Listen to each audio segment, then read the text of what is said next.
Welcome to Recognizing Illicit Drugs, Understanding Signs, Markers, and we're going to take a look at some of the clinical responses that are effective today.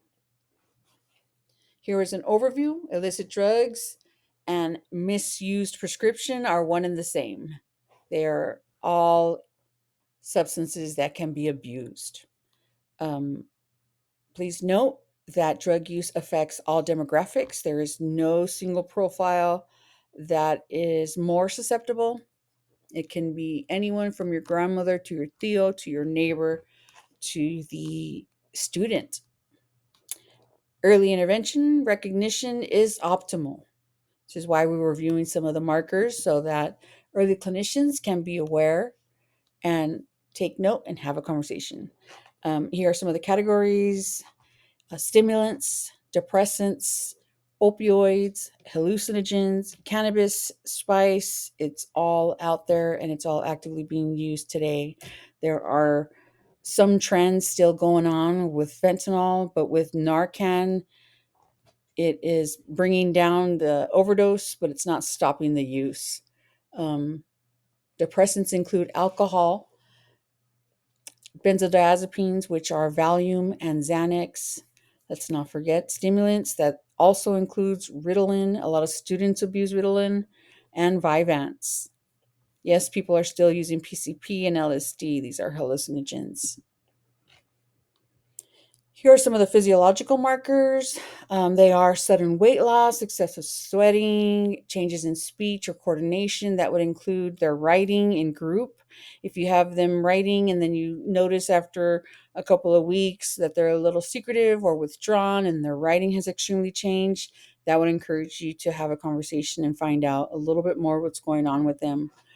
A conversation would be perfect. Constricted pupils, as you can see the image, it's a pin drop or pin dot, and the dilated pupils are large. And that's why you'll hear sometimes people say they look evil, their eyes turn black, and this is why they dilate. Some of the behavioral and psychological markers are rapid mood swings. You're going to see one extreme to the next. That's why a lot of times people would joke and say, "Oh, I feel bipolar." No, they're just using some secrecy, not wanting to get too detailed in what's going on in their lives or what's happening or why family members or probation or whoever it is looking after them. They will minimize and even sound a little paranoid, but addressing those with a conversation is extremely helpful. Here are some of the screening and assessment tools. All are effective. Let's not forget the clinical interview. That is crucial. That's the first step. That's the step one. That's where we're identifying withdrawal symptoms, tolerance, how it's affecting family life and work. What are the cravings like? Urges. We're going to have those discussion through an ASAM or an expert. A CAGE is a 4-question tool, and that's usually used in DUI programs um, just to kind of help people have a seed. That's to plant a seed to, hey, maybe you have a problem if this is your second DUI in this state and you have 4 in Utah or something. That's something to look at. That's just a little tidbit right there. The clinical approach is an empathetic, non-judgmental stance, excuse me. And that includes normalizing the conversation.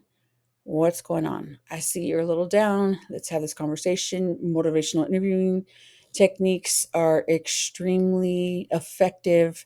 We want to bring the member to disclose.